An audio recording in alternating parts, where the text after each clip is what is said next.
Welcome, and thank you so much for joining us for another episode of Start the Week with Wisdom. I'm Bridget Burns, the Executive Director of the University Innovation Alliance.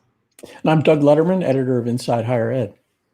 And each week I partner with a journalist to have a conversation about what it's like to be a sitting college president or chancellor in this moment with someone who is in that position. We hope to distill their wisdom, their insights, and exactly what it's like to navigate this moment. This is Weekly Wisdom.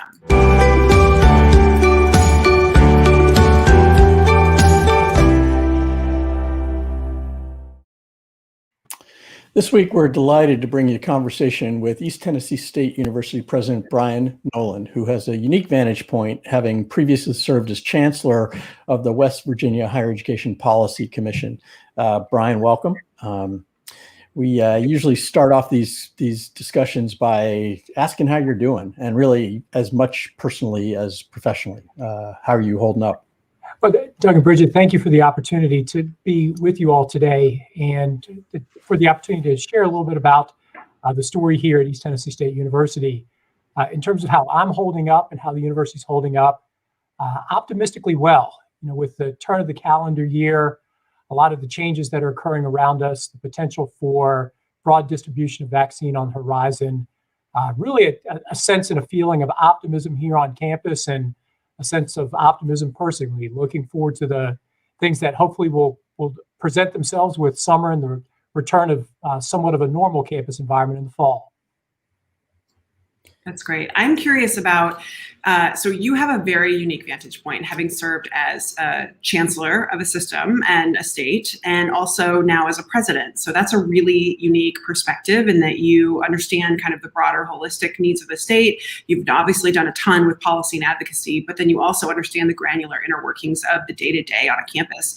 So I'm just wondering about your perspective on how the pandemic has evolved you as a leader, but other leaders as well, because you can see kind of that broader perspective. Well, I think one of the aspects of COVID that I don't think anything could have prepared you for is the intensity of the issue and the recognition that decisions you make have implications above and beyond the level of decisions that you would have made in any other role. I can promise you that when I was a system chancellor, there was not any decision that we made that had the financial implications at the level of the decisions we've made on a daily basis with COVID. One of the things I've really enjoyed the chance to watch is how systems have provided guidance to institutions on how to respond to COVID, and how those institutions have performed vis-a-vis those institutions that have had a little bit more latitude and a little bit more flexibility. You know, I taught a graduate school course this fall here at ETSU, and I had us read this, and there's not anything in this book that prepared you for COVID. I'm sure that's right. So it's interesting. As you just described sort of the important role of systems, and Tennessee has obviously been through some governance changes in the last couple of years that have you less part of a system than you were before. Do you think that? How do you think? Do you think things would have been different? Or how has that played out for you? And when you talk about sort of the role of the system, what have you seen work well and be helpful during COVID? And how does that affect where you are now? Just as a point of context, Tennessee 3.5 years ago instituted governance change in which the universities that were part of a big, large statewide system that included community colleges, Applied College of Technology, and then places like ETSU all the way to the University of Memphis were under one board. Then Governor Haslam separated that system, putting a mission accent on the community colleges, and then allowing institutions such as ours to have our own boards. And in our case, the first time we've had local governance in the more than 100-year history of the university. So for us, you've got the process of bringing a board up and out of the ground, rewriting all of your policies from the parking policy to your tenure and promotion policy. And the board was literally just right at 3 years of age when COVID hit. We've not met in person with our board since February of last year. One of the things that I think for us has been a benefit is our board provided a great deal of operational latitude to myself and our administrative team to run and to set parameters for the operations of the campus. So we were able to make decisions with our faculty around things such as on-ground, online, hybrid. We were able to transition our residence halls to 50% occupancy, all singles, in the interest of COVID safety. We're fortunate we've got a full comprehensive health sciences center here at College of Medicine. So we've been pretty aggressive on the threshold of social distancing, pushing things online.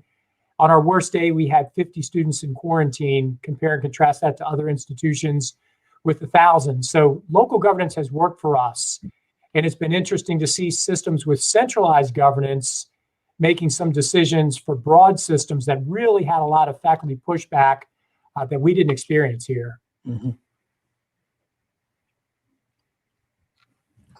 So I want to go back to your unique perspective and kind of perhaps pan out from COVID. And I'm just curious about what surprised you about being a president of a campus that you perhaps would share with others, because I do think there is a frequent misunderstanding between the perspective of the system and the campus. And I'm just wondering how that played out for you. But one of the things that was a great honor in my system role was to serve on the cabinet of then Governor, now United States Senator Joe Manchin, and to really lead a lot of policy change, to be seen as an advocate for innovation across the state. You know, we put in changes to our aid programs, our funding programs, really pushed on college access, and the ability to see big picture from small institutions with an enrollment of 1,200 to large institutions like West Virginia University with an enrollment of 30,000. But when I was chancellor, I spoke at the retirement dinner for one of our presidents, a gentleman named Dave Dunlap, and asked President Dunlap, Dave, what are you going to enjoy about retirement? And he said, Brian, I'm looking forward to wearing jeans and the ability to have more than 2 beverages at dinner. And that really didn't stick with me until I moved into this seat. The public visibility, the real role that you play in a community was not something that I was prepared for, moving from the anonymity of a system to the immediacy of a campus. It's impossible to go to the grocery store because everyone wants to see what's in your cart. But that real sense that you are the face of a university, and in a community such as ours, where we're the 3rd largest employer in our region, that loss of kind of privacy was something that was a little bit of a shift that I don't think my family and I were prepared for. Yeah, I've heard that you actually, if you take the bow tie off, that Brian Noland, there's a bow tie underneath. Is that true? I have been accused of sleeping in it. So, Brian, actually, it's a really interesting question, especially in an era.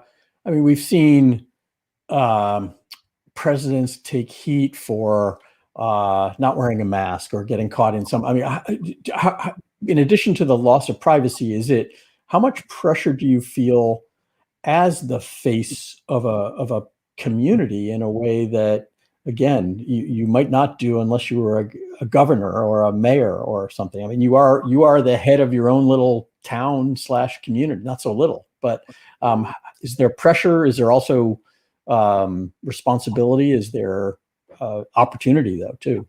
It's a humbling opportunity. It's a real pleasure to be a part of a place that has such a significant impact on its community. If you were to draw a 30-mile circle around my office, 80% of the people in that circle receive their baccalaureate degree from our university. 75% of all the healthcare practitioners in our region graduated from here. So it's an institution that really has had a transformative impact on this region. It's a region for my family that's home. My wife is from a small town about 30 miles away from here. All of her family who went to school went here.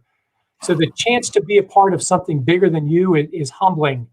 The recognition that when you step out of your home, you are the face of the institution is really, in some respects, a little overwhelming, but it's also extremely rewarding. And you see that reward at commencement when students who you had a chance to meet when you were on a recruiting visit in their high school have now 5 years later walked across the stage, got their degree. And I'm now moving towards year 10. Many of them have now gone on to med school and are really successful in their careers. But the flip side of that, and I didn't realize that at a system level, is the budgetary implications of decision are more pronounced here. So if we were to have a reduction in force, layoffs, furloughs, there's a pretty decent chance that someone in your Sunday school class or on your child's Little League team is going to be impacted by that. So for regional universities, their impact is above and beyond what happens just in the classroom, the research lab, or in the clinic. You really are a driving economic force for the community that you call home. You and I first met when you were speaking for the National Associates for the National Center for Higher Education and Public Policy way back, like 100 years ago. With Pat Callan, it seems like just yesterday. Yeah, which the National Associates program, for those at home, we wish existed still. It was a way to kind of really groom future talent, especially and expose them to policy leaders and expertise in higher ed that really obviously was a great investment in you and myself and all kinds of other folks like Kim Hunter-Reid and Stella Flores and Travis Rendell. So, but you and I became, so I remember meeting you, and you were a very young chancellor. Like, you were surprising, you were a whippersnapper for a chancellor, right? But you had a deep bench of policy expertise, and I'm wanting to draw upon that in that you now are really an expert, especially as we think about disadvantaged areas and regional publics, which we know is kind of somewhat the heartbeat of this country. And how, I'm wondering if you have any thoughts about what do we need to do to protect, especially from a policy perspective, regional publics and areas in this country that have often been left behind, because we've seen the consequence of that on January 6th, and we know that we need to probably do better in the future. Well, I think the challenges that are in front of us here in 2020 related to college access are as pronounced as they've ever been. With the economic downturn and what I think will be structural adjustments in our nation's economy, those families in rural communities such as ours, first-generation families, low-income families, really are in need of outreach in a way that maybe they haven't been in need of in a while. So from a policy perspective, I'm asking questions: how can we as a campus adjust our portfolio of aid, shifting from what has traditionally been merit to now need? And we put in place programs that allow students at certain income thresholds to attend our university at no cost. Really pushing hard on states to examine their portfolio of need versus merit aid and to double down on those need-based aid programs. You know, at the federal level, it's the purchasing power of Pell, summer Pell, protecting against predatory institutions, the for-profits that prey on rural communities. But then I'm really struck by all the conversation right now on loan forgiveness. And as I think about first-generation students and low-income students, be they inner city or rural regions, the best way to look at the issue of loan debt is to ensure that it doesn't happen. So how can we double down on need-based aid for first-generation low-income students, and then couple that with outreach programs like TRIO and Gear Up and Bridge programs that have been shown for decades to work? So at a campus level, how can we adjust our portfolio of programs to align with our mission? But then at the state, how can the state not forget the importance of need-based aid programs and outreach programs that will keep that pipeline moving? Because in our area, we're seeing not only decreased numbers of high school students, but challenges to the college-going rate. And for male students in our region, just a real absence of their participation in post-secondary ed, be it at the community college or at our university. That's a great quote. I'm stealing that. That's going to be our answer. Yeah, well, it's going to be a relevant one because, here in DC, we're about to engage in a very deep conversation about loan forgiveness. And we were actually just having a conversation internally this morning at Inside Higher Ed about pros and cons of loan forgiveness versus doubling Pell or whatever there are choices to be made. And it's going to be a very interesting policy discussion over the next few weeks. Well, and so much, if I could just for a second, of the loan Please. Conversation is dominated by institutions on the high end or the for-profits. And what gets lost in the conversation is that for the workhorse of American higher education, the ASCU universities, half the students who graduate with no debt at all. And those who do graduate, for our institution, for example, the debt is less than $30,000 for that half who has some form of student loan debt.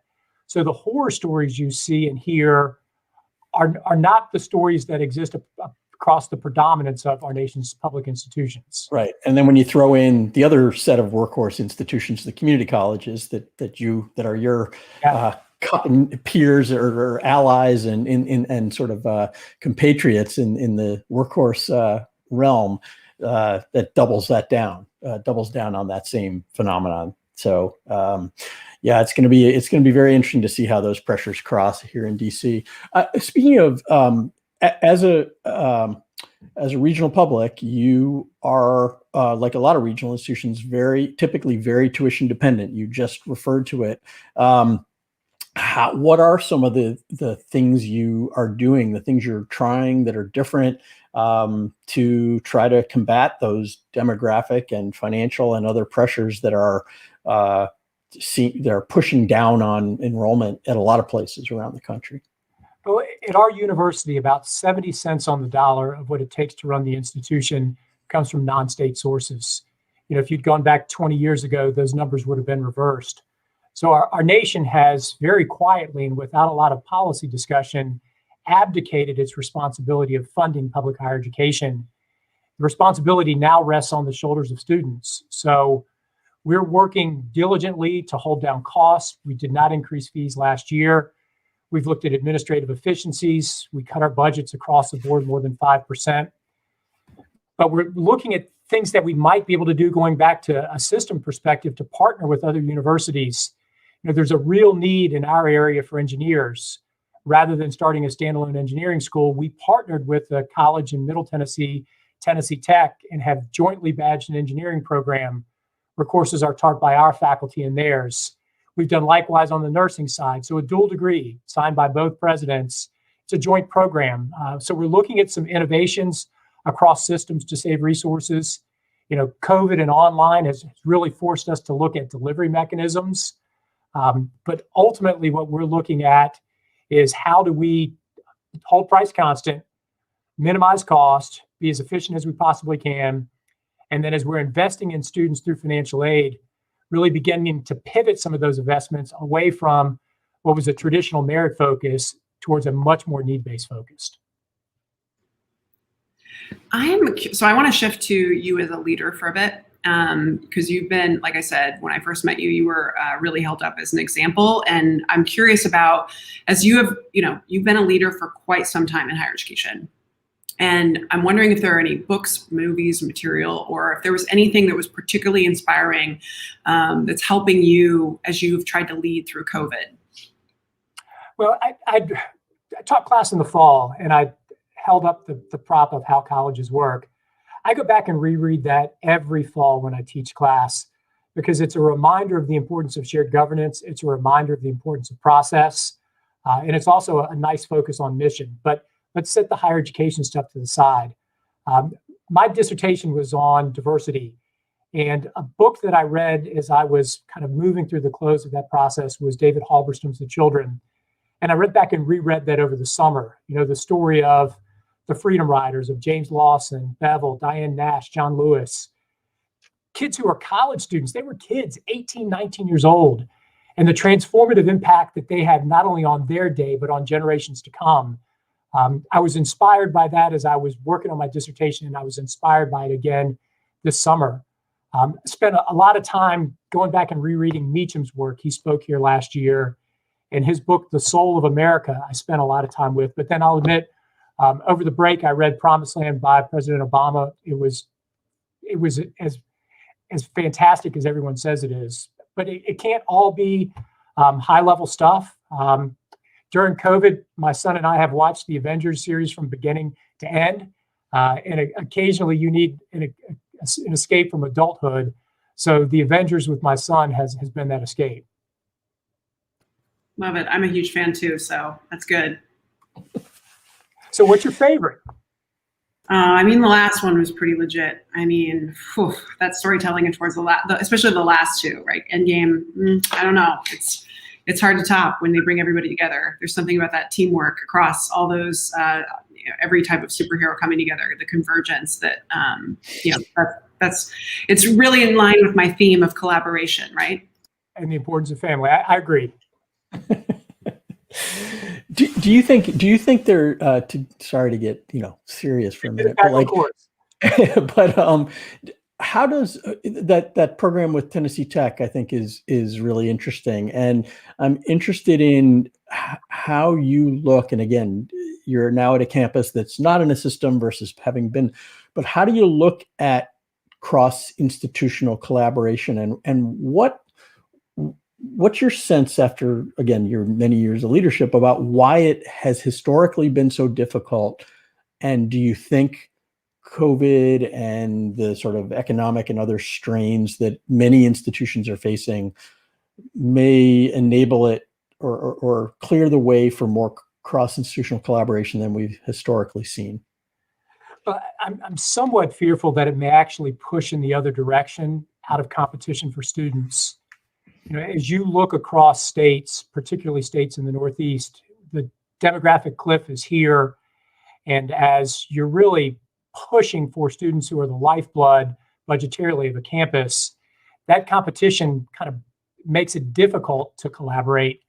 But where we've tried to push back against that is by not asking questions that relate to the campus, but by asking questions that relate to the region. So when I was a system chancellor in West Virginia, everywhere I went, I talked about a series of 4 numbers. Of every 100 ninth graders in that state when I was chancellor, how many graduated from high school? 73. Of those, how many went on to college? 39. Of those, how many graduated from college? 16. So that 100 ninth graders to 16 college graduates exists across institutions. So what we pushed on was P20, on collaboration, shared programs, shared services, because if the focus is on the student rather than on an institution, I think you're going to get farther faster. So that's the approach we're trying to take here, partnering with our private schools, not to compete on programs, partnering with our community colleges around bridge programs, guaranteed transfer. We've got reverse transfer in place, and then working with places like Tennessee Tech around joint degrees that allow you to serve students at a lower cost. It's hard work. One of the reasons why a lot of folks don't do it is because it's easier to row solo than with a team. But we've found that we get farther faster by working together across institutions. Now it's broken down a little bit.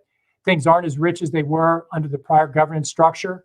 But a lot of the progress we've made is president to president commitments.